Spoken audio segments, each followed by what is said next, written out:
Hi, Khaled. Hey, how are you, Brisa? I'm doing well. Thank you so much. I am so honored to be here and have a discussion with you centered around books and everything in the world of books today. And just to do a brief introduction of a person who I am a huge fan of, not only yes, brief.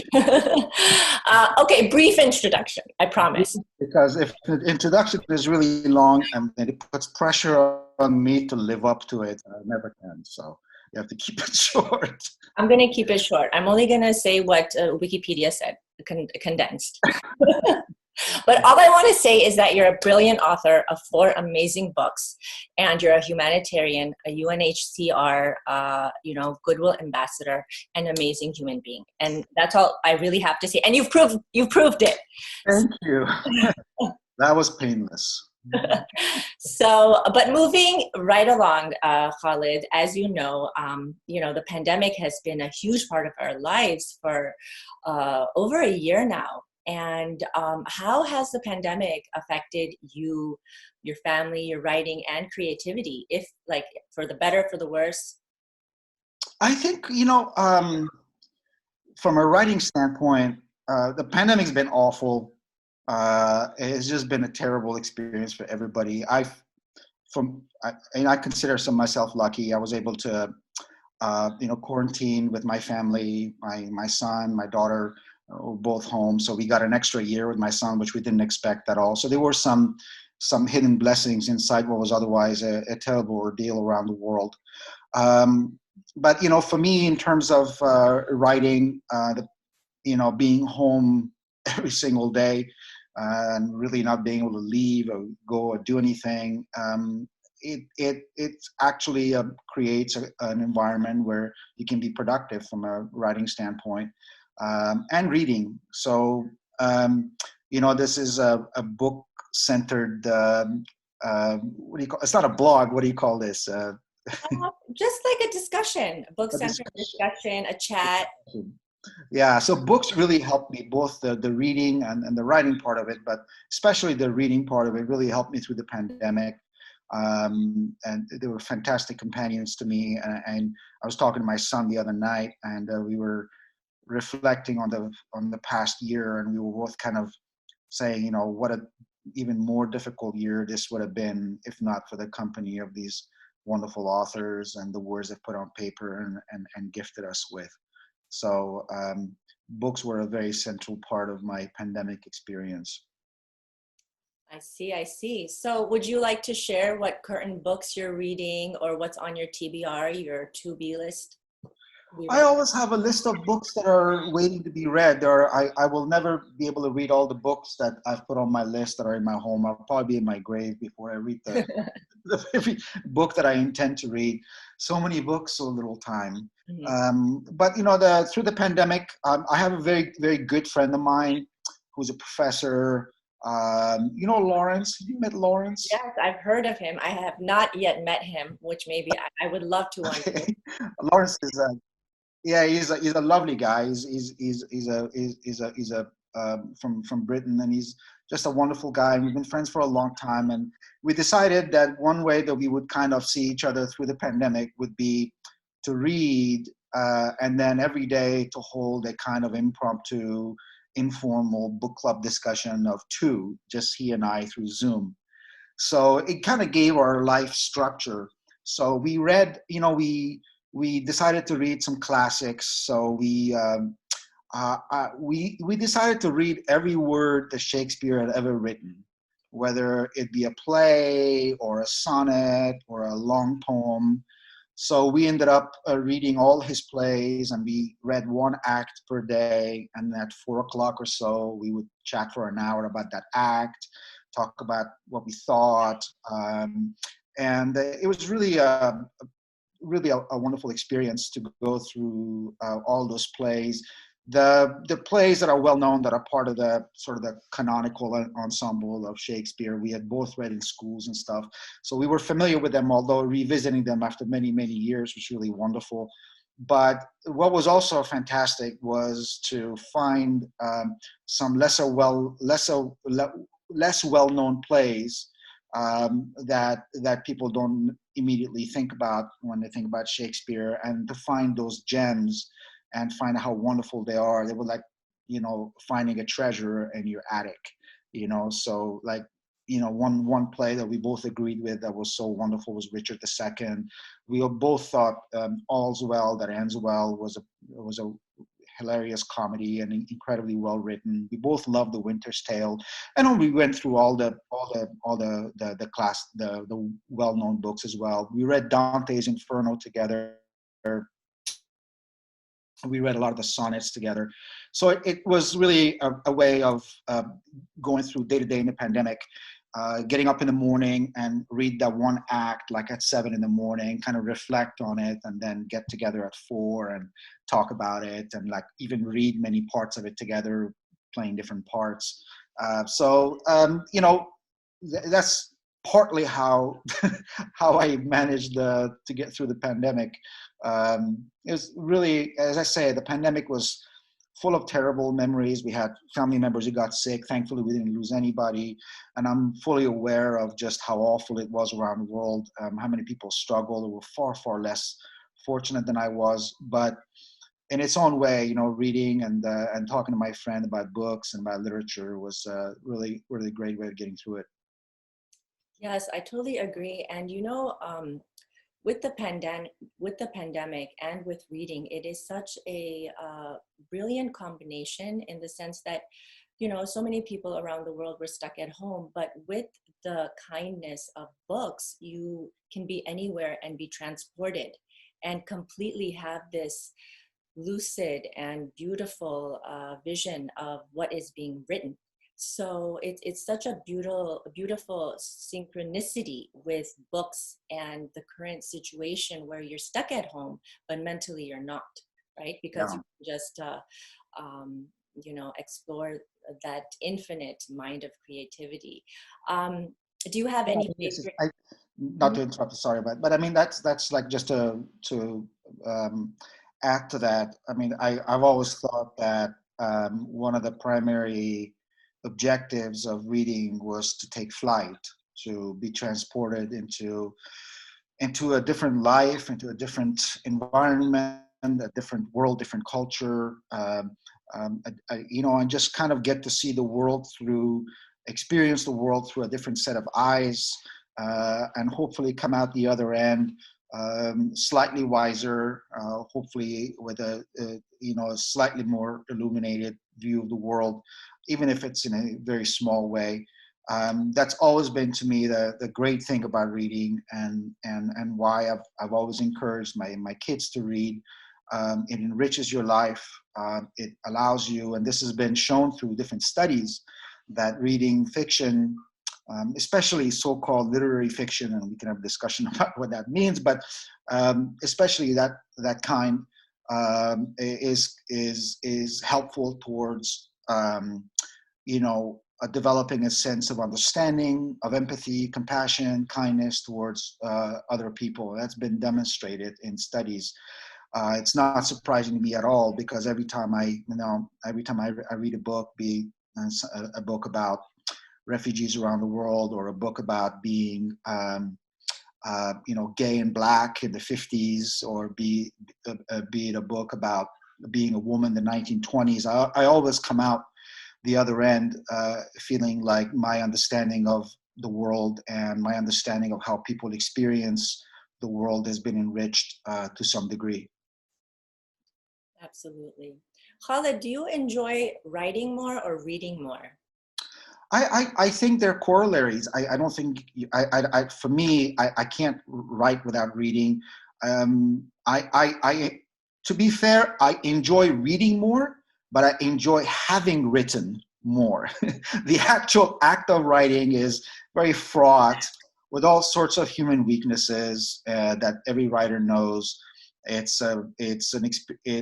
Writing is a very complicated thing in the sense that your insecurities come into play. Every time you sit at the computer to write, you feel like you're a hack. You have nothing to say.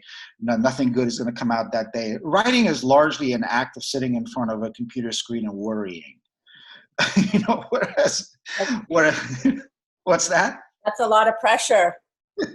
Well, I mean, I think it's, I think it's part of the deal, and I don't talk about that too much because it can come across as a little bit precious to say about that, where people actually have jobs or they work on the street and they work with they do real work, and for a lot of people, writing is not quote real work, but it is difficult in its own way, in that it requires you to, I hate to say it this way, but it does require you to allow yourself to be more vulnerable, allow yourself to be willing to have again, I hate to say this too, but to have the courage to share something, to reveal something about either yourself or the way you understand the world that may not be entirely flattering. So it's more, whereas reading for me is it's not a passive experience. I mean, you don't just sit and read and just the words go into your brain and somehow evaporate. It's very much an active process. For every person, it ought to be at least, but certainly is for me because, we don't read with just we're not ciphers. We don't read with a blank mind. We bring everything that we are, our psychology, our emotional life, our inner life, our cultural background, our families, everything, all the messy, tiny, gazillion little things that make up the person that you are is there behind your eyes, in your mind as you're reading, and is helping you interpret what you're reading. And so that's why two people can read the same book and draw different things from it or experience it in a different way. So for me, reading is also, like writing, a very much an active process. But to me, they're entirely different things.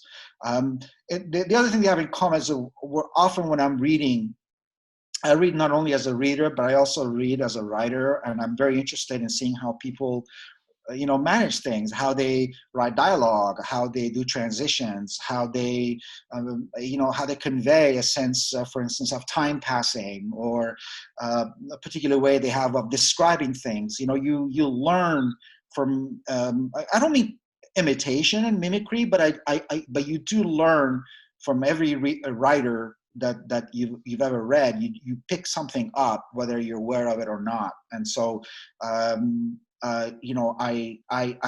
that goes to also to the way I watch television, for instance. When I always watch, let's say a really good show like Mad Men, I will watch it not just as a fan of the show, but also as a kind of a detective of how the piece was put together, and how storylines are combined, and how they evolve, and how they lead to this kind of a satisfying conclusion, and how they build mystery, how they build characters that are complicated and counterintuitive, and behave in ways that we know real people do, because people don't just behave in ways that are predictable. People are complicated. So, I pay attention as a writer to those things as well. So for me, reading and writing are in some ways very different, but they're always linked in some way as well. I see. You really shared such wonderful, things about writing and reading, where they're very similar, but they're also very different.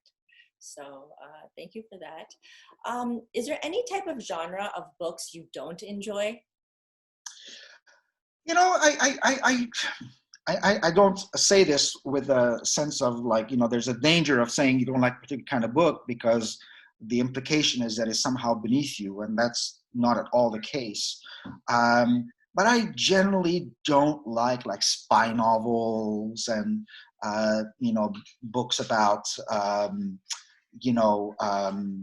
I don't read a lot of mysteries. I don't read a lot of romance. Sci-fi, I read a little bit, but I tend to, I read a lot about, I like human dramas. I like, I mean, really open to anything. And I've read a lot of genre fiction in the past, and I still really enjoy it. I mean, I've read almost every book Stephen King wrote up to probably the mid '90s, you know, and I just love them all. But I think as I've gotten older, I've realized that time on Earth is limited, and I'll never be able to read all the wonderful books there are, and I better get around to reading the books that I'm really curious about, and I think will really speak to me a little bit more than I was when I was maybe in my teens and 20s. What about horror?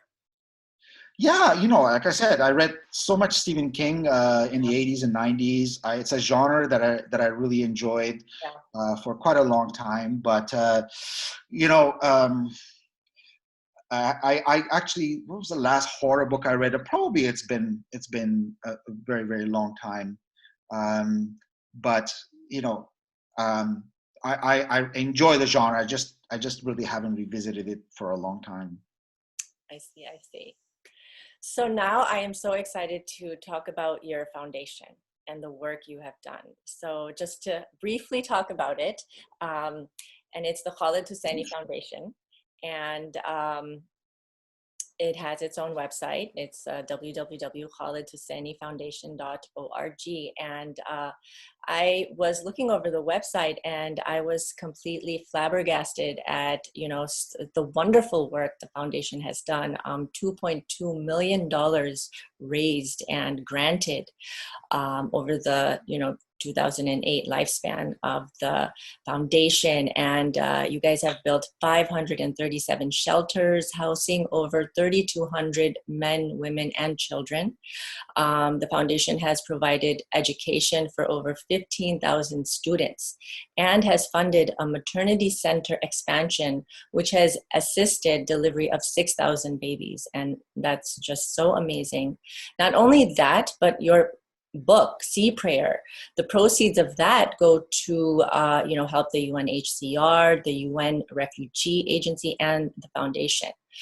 All this work is so wonderful, Khaled. What was the genesis of the foundation? Did you know that you wanted to always start a foundation, or was it like after you wrote your first book?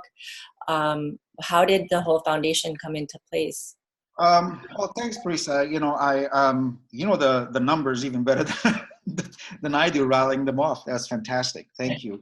Well, it just kind of came about around 2008. It was a few months after I published Thousand Splendid Suns. I had gone to Afghanistan to visit with returning refugees in Afghanistan who were coming back from Pakistan and from Iran. And I had seen the challenges that they were facing on the ground, the challenges that the government was having to try to reabsorb the millions of refugees who returned to Afghanistan after September 11th. And, I just thought that I had a really good opportunity through the success of my books to make a difference to whatever degree we could for the kinds of people that I was actually writing about in my books. And my books are populated with women and children. So we decided to make the focus of our foundation women and children. We decided to focus on 3 core areas, which is education, healthcare, and livelihood. So that's been sort of our goal, to provide, and we don't have feet on the ground. There are well-established NGOs in Afghanistan. I worked there for a long time, international NGOs, and they apply for grants to us, and they will propose a project. For instance, in maternity, an NGO will say, we work in this maternity center that's outside of Kabul, and because of the geographical distance, there's poor access for pregnant women to get maternal care, and maternal mortality is such a big problem in Afghanistan.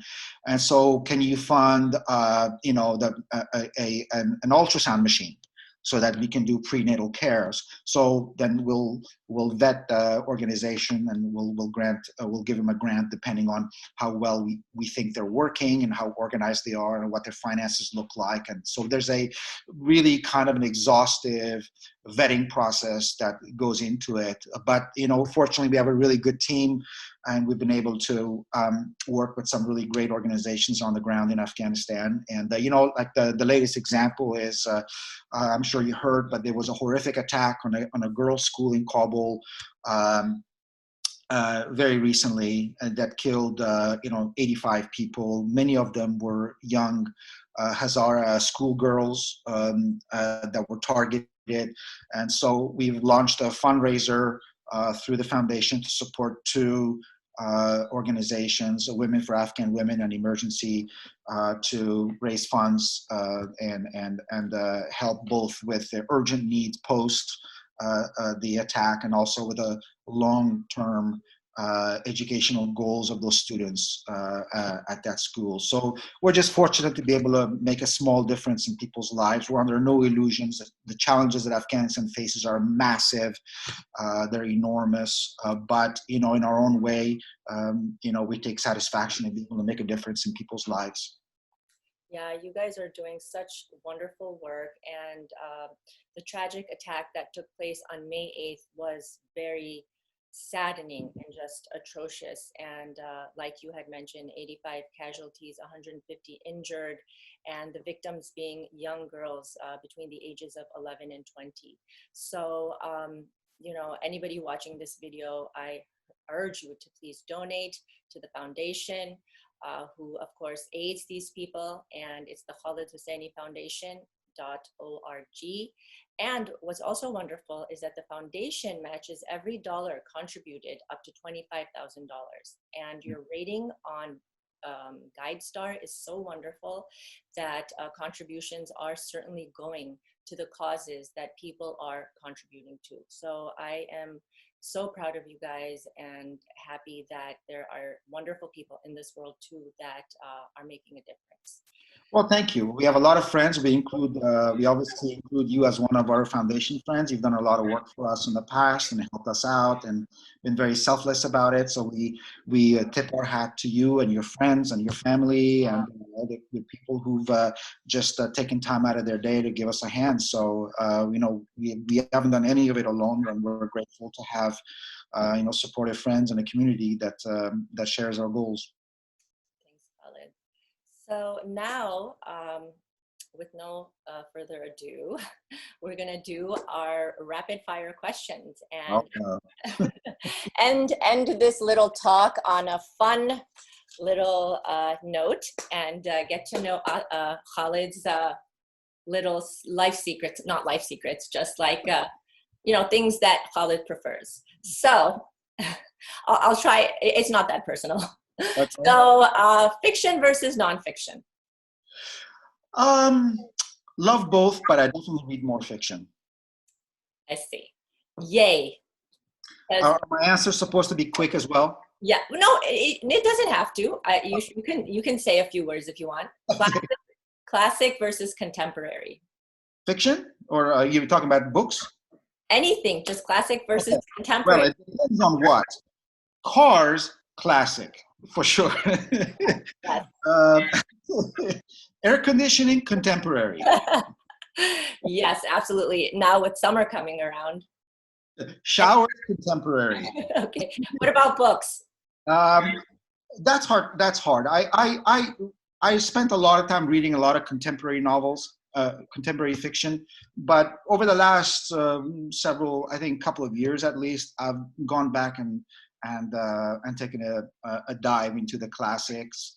I'm not particularly well educated when it comes to books, frankly, because I never prepared for a writing career. I didn't study English in school or in college. I mean, I was pre-med, so I was always in the science department, reading science books and so on. So most of my education in reading and writing has largely been through my own interests and curiosities. So I have a lot of catching up to do. So I'm going back and reading classics of late and really getting kicked out. So I've kind of fallen behind on the contemporary fiction part, although I'm always reading more than one book at a time, and now reading a couple of contemporary novels. But for the most part, over the last couple of years, at least, even before the pandemic, I've been focusing on classics.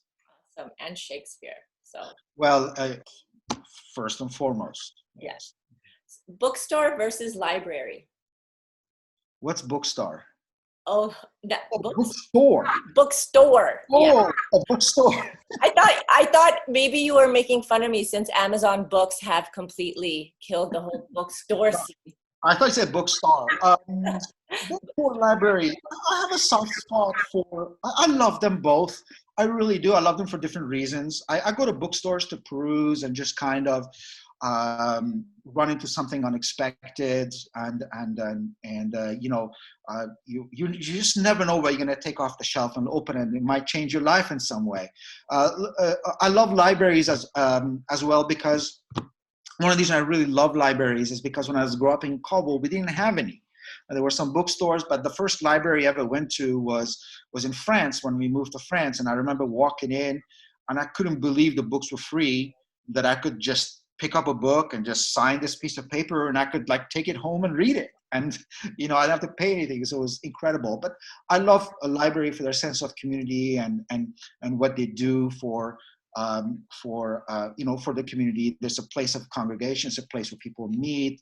So I love them both, but I probably spend more time in bookstores than I do in libraries. That's to be fair. Although I spent quite a lot of time in the library writing both The Kite Runner and A Thousand Splendid Suns. I wrote quite a significant chunks of them at the public library in Sunnyvale.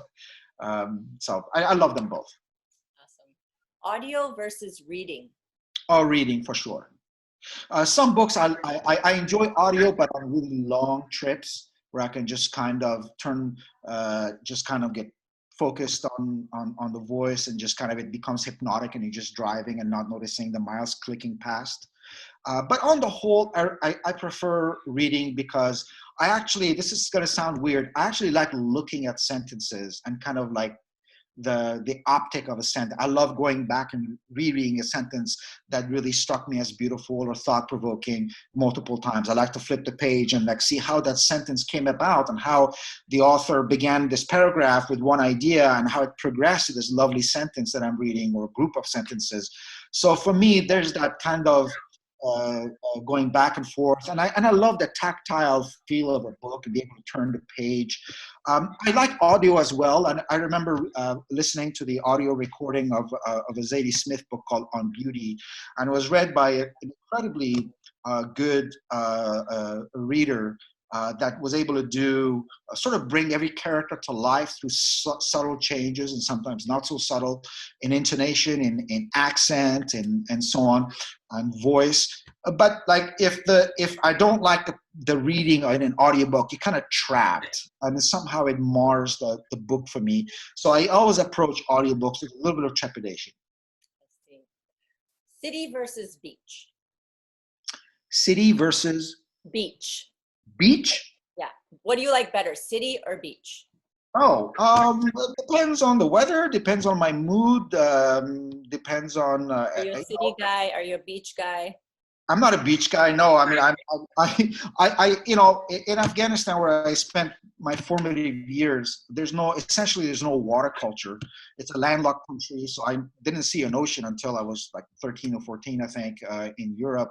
So I don't have a very comfortable relationship with water. I love the beach, but I really love. I have to say probably city more than beach. Are you a morning person, night person? As I'm getting older, I'm becoming more and more of a morning person. I used to be more nocturnal creature in my 20s and 30s, but I know I really enjoy the morning. I really like early morning because there's this illusion that you're alone, that the whole world that you're the only person who's awake in the world. The air is really clear. The birds are singing, and it's kind of a good time for work. I tend to get up, I don't know, around 6:30. Oh no. Even earlier, but like to me, if I sleep past 7:30, I feel like I'm wasting my day. I see. Yeah, it's something about morning. You just what is that? Early to rise, or no, early bird catches the worm. So Right. it has a good vibe. All right, and I'm going to ask one last rapid fire question, which is football versus basketball. Oh, I well, should know the answer to this. yeah. I mean, the answer is clear, although it does lead to an interesting thing, idea. I've been a long-time football fan. I like basketball, but I love football. And I've followed the 49ers religiously for like 40 years, I guess. But, as much as I love football, my relationship with it has become a little bit more complicated over the years.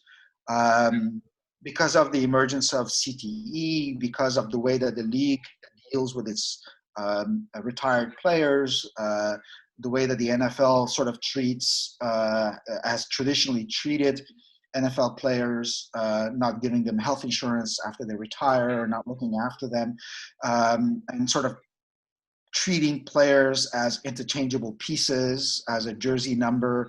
So, and also understanding that football is a dangerous game in which people, yes, nobody forces people to play, but for many players, football is a way out of poverty and out of difficult realities of life. And so to say that there's a choice is not always correct.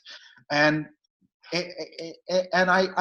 I guess my viewing of it has become a little bit more complicated. And every year I grow a little bit more uncomfortable with football, knowing that, so many players suffer from CTE and that it can be a life-changing thing. A lot of players are, struggle with depression, anxiety, and that sort of thing post football. So I think my enthusiasm for football is still there, but it's now, I think, diminished to some extent, and football has become a kind of a mixed pleasure now for me. And every time I watch it, there's this sort of invisible companion with me that says, this game is dangerous, and it's so that voice speaks to my head more, and I can very well foresee a day where I'll just say, you know what, I can't watch anymore, unless the league really decides to do the responsible thing and treat its players and protect its players and treat them with the dignity that they deserve. I see. Yeah, those are very important concerns. To me, football is the better game. Uh-huh. To me, football is the better game, but the NBA is the much better league, Mm-hmm. and it's run in I think, a better way than the NFL is. But that's just my opinion. I see. Well, thank you so much, Khaled. You are such a humble person. I mean, I always knew that you're humble, but even speaking with you after this discussion, you're even more humble. So thank you so much for taking the time and talking to me. I've learned so much even in these 30 minutes. So Thanks, I'm Lisa. so grateful. I And appreciate it. yeah, and hopefully we'll keep in touch. Can't wait until this pandemic is over and we can go back to normal life and see people. But thank you again, and I wish you a good day, a good week, a good year. Thank you, Parisa. All the best to you. Likewise. Bye.